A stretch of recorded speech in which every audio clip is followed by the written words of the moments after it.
Well,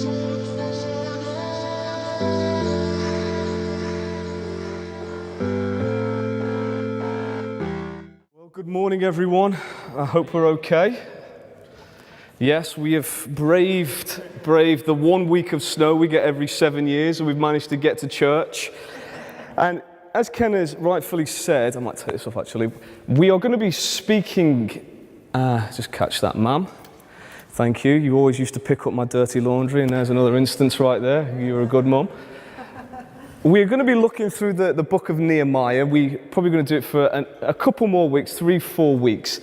And really we are left with a very simple question. How can one person change history? How can one person change history? What is it that little old me and little old you can do to change the course of the world we live in? Now, I've been studying this book for about 3 weeks since me and Ken began to discuss what it meant, what were the implications for our church, and I've realized something profound. Are you ready to hear this? It is a profound statement, something you may not have anticipated coming to church to hear this morning, and it's very simple. I've realized I am not Nehemiah, and neither are you. We are not Nehemiah. Nehemiah is a leader of leaders.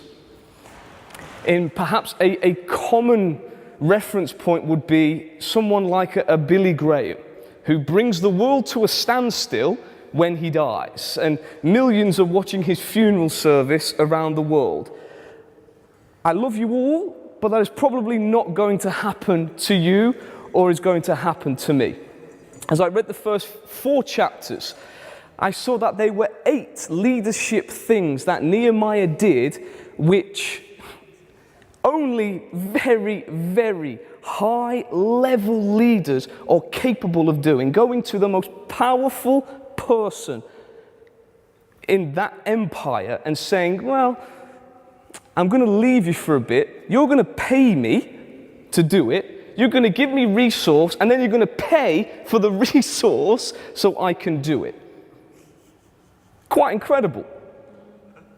I've read one commentary this last week, and they said this of Nehemiah. Nehemiah displays a confident humility, always undergirded by fervent prayer. He is made to look like this is a leader among leaders. For most of us, that's not us. We're not in those positions of influence. And where there are things we can extrapolate from this book, there's things we can take and look at how Nehemiah prayed. We can look at his humility. We can look at his boldness. We are in the rest of the populace. We are the perfume makers, as Ken said last week, the goldsmiths. We are the normal, everyday people. So most of our lives are not going to be defined by great feats of leadership. They're not. There's a mantra in Britain which, if you've been here for any given amount of time, you'll have probably heard. People in Britain just get by. We just get by. Which essentially means we just take every single day as it comes and we do the best with what we've been given. We do our best to provide for our families, earn a comfortable life for ourselves. Maybe if we're blessed enough to go on holiday, we go on holiday, get a good education for our kids. For the most part, we get by. Because life is pretty tragic. It's pretty random. Life is actually really difficult. It's really hard. 2 weeks ago, I had a father-in-law, and now I can't talk to him. Things happen so quickly that make you look at the world around you and say, wow, life is really difficult. It's actually pretty tough. But yet in this landscape that is our lives, there are these moments that are presented to us. There are these opportunities that seem to surface, and we wonder where they've come from, where we have an opportunity to be part of something great. Where if we just have a little bit of boldness, we could be part of something great. And so this morning, my title is Inspired People Change the World. Inspired people change the world. So if you've got your Bibles, we're going to be looking at Nehemiah chapter 4. We're going to be looking specifically from verses 1 to 6.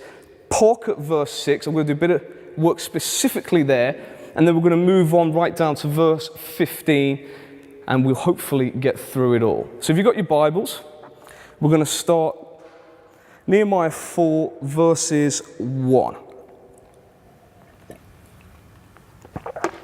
Now when Sanballat heard, a Samaritan leader, that we were building the wall, he was angry and greatly enraged, and he jeered at the Jews. And he said in the presence of his brothers and the army of Samaria, "What are these feeble Jews doing? Will they restore the wall for themselves?"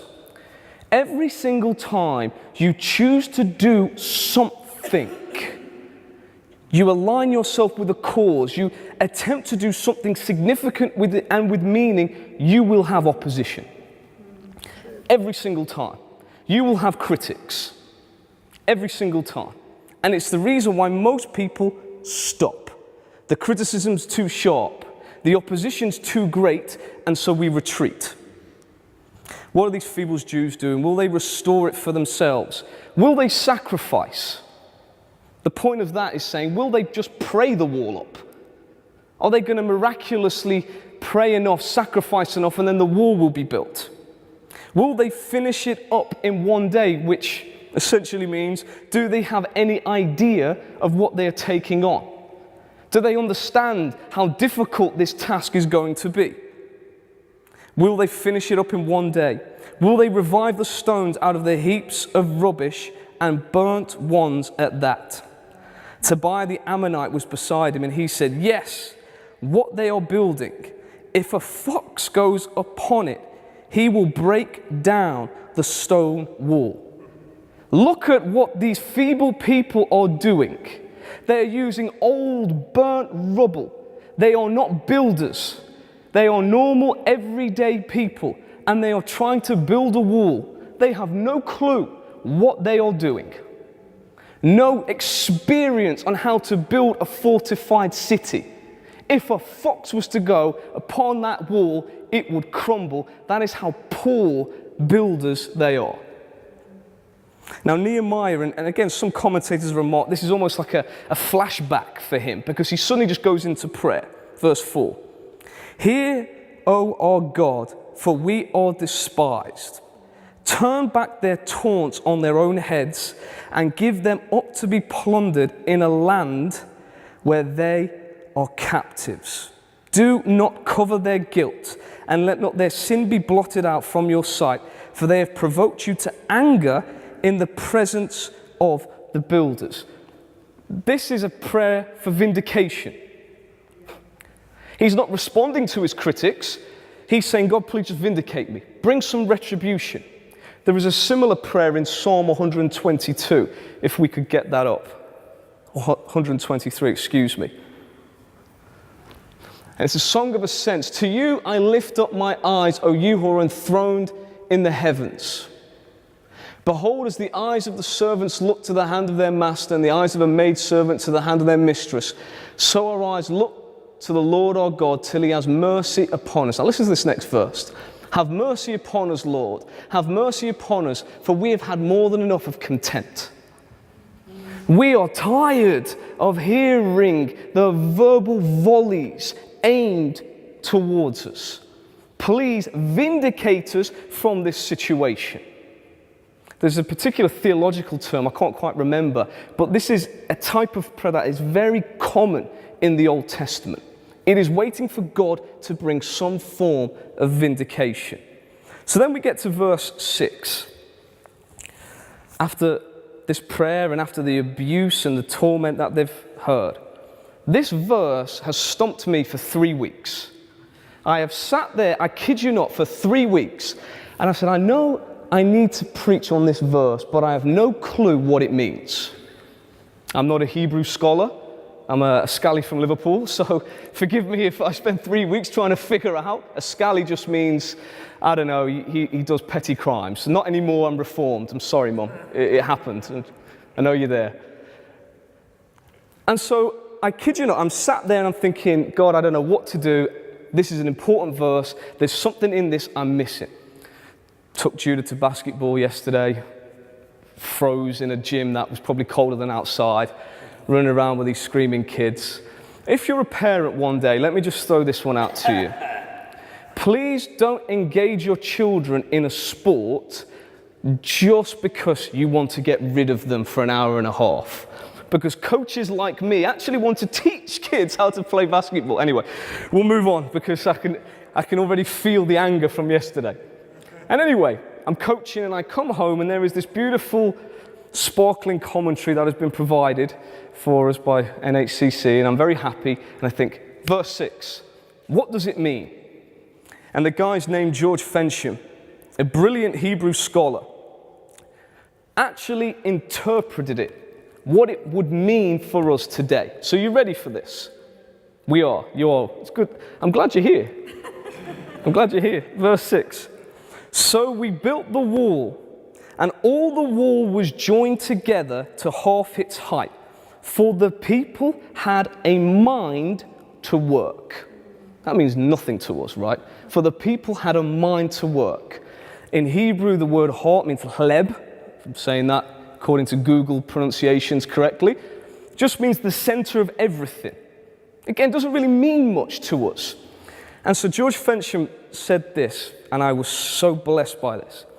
He said the literal interpretation for this is the people were inspired by the work. The people were inspired by the work. They hear the taunts. They see the verbal volleys come their way. They get back onto doing their job and their task, and they are inspired by the very work they're being jeered about. What's inspiration? What is inspiration? The Latin scholars believe it means to breathe into. That sounds very ethereal. It's like a breath of wind suddenly moves into a stuffy room and you just feel refreshed. Like, wow, what is that sense I'm feeling? It feels exhilarating. Inspiration is quite rare in our lives because a lot of our lives is quite mundane. But inspiration has this way of just gripping us, holding us, not letting go of us until we act on it. Ever woke up in the middle of the night and you've just had the wildest dream, or you've heard something you think, I've just got to get up and write that down. That's significant. The Greeks called it some ethereal thing. We call it God and the Holy Spirit. That God can actually speak to you and inspire you. I'm going somewhere with this. The people were inspired by the work. Question for you. What causes normal working people to pick up a brick? Normal, everyday people, everyday jobs, living in a ruined, broken city. What causes them to pick up a brick where previously, for 40 years, they had done nothing? They had not built the wall. They had walked past that wall every single day. Inspiration. You see, inspiration does four things, and this is vital for us to understand in our quite mundane lives. Inspiration does four things. And to preface that, when people are inspired, they are willing to take a daring jump towards something great. When you're inspired, you are willing to take a risk you previously might not have been willing to take. So it does four things. Inspiration ends apathy. Inspiration ends apathy. The walls are down, hundreds of years, and people walk past. Suffering is always around us. There are people always in need. And we have become brilliant in the West of just slightly turning our face away from it. We're brilliant at it. We're masters at it. You see, when we are in church and we hear the word apathy, we get this picture of a lazy, lethargic people who don't care about what's happening in the world. That's not apathy. My own definition of apathy is the practice of not caring enough. It's not that we don't care, it's that we just don't really care enough to do something. We know people are hurting, we know people are suffering, but we just don't seem to care enough for it to become costly. For it to really cost us some time or some resource. Decades, a generation of people are looking at a broken wall and they're apathetic. They care that their lives are in danger because the wall is not fortifying the city. But do they care enough to do something about it? John Adair, one of my all-time favorite leadership thinkers, said this: if we see things or people repeatedly, we hardly observe anything about them at all, unless there is some change from the norm which forces itself upon our attention. It's like a blind stopper. We just walk and wander. And we just don't care enough to do something until some man brings a group of people with him and starts to build brick by brick. And suddenly people begin to go, what's that? There is a tremor of inspiration begins to reverberate in the city. Nehemiah has come and he's rebuilding the wall. Oh, well, maybe I could build the wall. Maybe I could do something. You see, my second point is that inspiration sees new possibilities. It propels us from apathy to possibility. We've not cared enough, but now we see a possibility. Oh, I could do something here. Or maybe we could do something here. Maybe there is a place for me in this church to do something significant. Maybe there is an opportunity for me to get involved and serve homeless people on a Thursday. Maybe there is an opportunity for me to get involved somewhere. You see, we begin to see possibilities. Inspiration is beginning to move us from a place of not caring enough to now we're beginning to recognize I could do something. Maybe is often the big question we have. I can do something.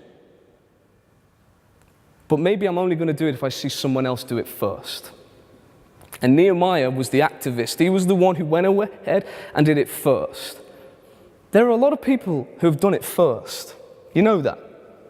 In this country alone, in this church alone, there are a lot of people who have gone and they've just said, well, I'm going to try and do something. I'm just going to try and build a wall somewhere. And you know, if this church doesn't provide the thing that grips you, that inspires you, there are a million organizations around the world that can grip you like that. The point is, build. Take a brick. See the possibility, because it brings me to my next point. Inspiration transforms the way we perceive our own capabilities. It moves us from apathy. It lets us see new possibilities, but now, and this is the crux of the whole thing, it transforms the way we see what we can do. Most people don't think they're capable of anything, or very little, especially when it comes to church. There are some absolute titans out in the secular, and they come into church and they go, well, I don't really know what to do. Oh, I'm not quite sure what I can get involved with. There's some people who come into church and they are so battered and broken from circumstances. They are so hurt from generation of being told they were a mistake, or they're not good enough, or they can't do this. Have experienced abuse in ways we could never, ever anticipate. They just don't think they're capable.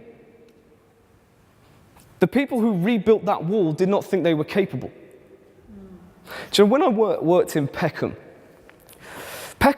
where especially where I worked in North Peckham, some of the highest gun crime, knife crime, every issue, obesity, child poverty, it was like number one in everything, right? Or the top three, especially the particular area we were. The number one issue that a lot of the kids had was they didn't think they could be anything more than what they saw their parents amount to. Seriously.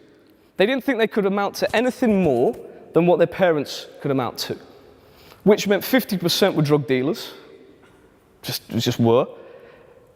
And you'd ask them at 12, what do you want to be? What do you want to do? I want to make money. How are you going to make money? Well, this is this, this is this, this is this. And you begin to say, well, what about university?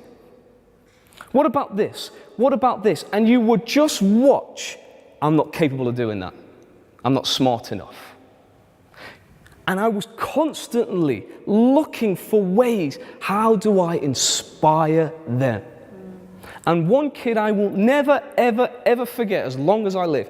He had one of the most horrific home lives I've ever encountered. His brother was one of the local drug dealers and just walked everywhere with the biggest Rottweiler you have ever seen. Just patrol Peckham with this Rottweiler. You're like, oh my word, I do not want to mess around with this guy. But his brother was the one who was raising him. And we had an opportunity to take him out of Peckham, and we took him to the Isle of Wight. Nothing special, the Isle of Wight. And I remember as a week went by of doing all these different activities, and we did this task at the end. We said to them, at the end of this, what have you learnt? Just one thing. And I will never forget it. He said, I am not my brother. I am not my brother. I cried my eyes out when I read that. You see, we are not our parents. We are not our environment. We are not our culture. We are not our politics. We are what God wants us to be. And that is you. And do you know what? You might not be Billy Graham, but you can pick up a brick. You can be part of something. You can use the gifts that God has given you and say, do you know what? I could do something with my life. I might be a perfume maker. I might be a silk maker, but hey, they're building the wall. Maybe I can do that as well.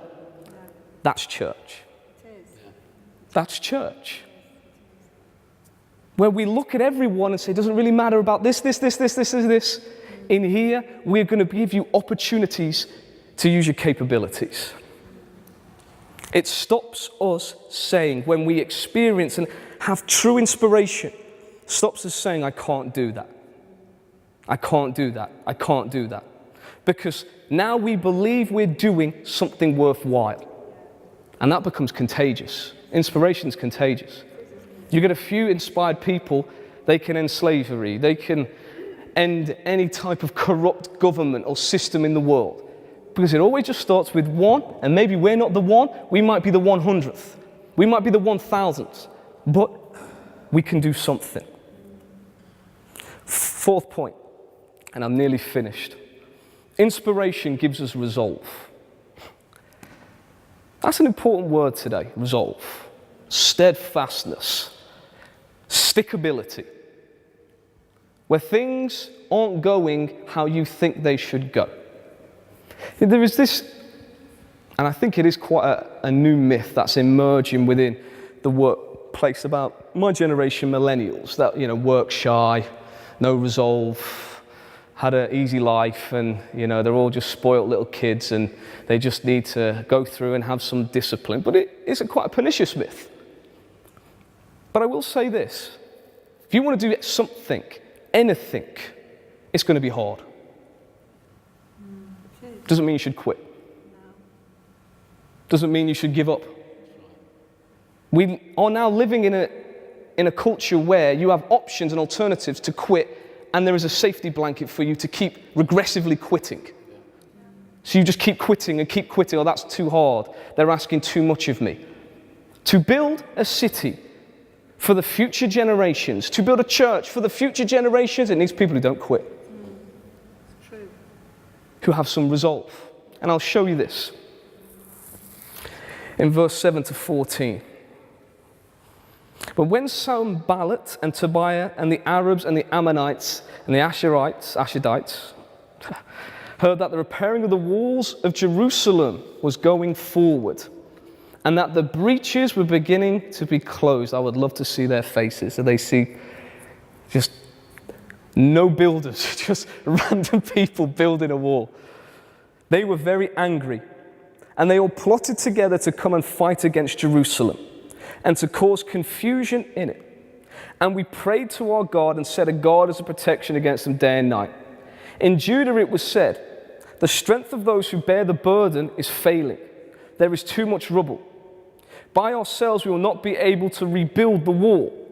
And our enemies said, they will not know or see till we are coming among them and kill them and stop their work.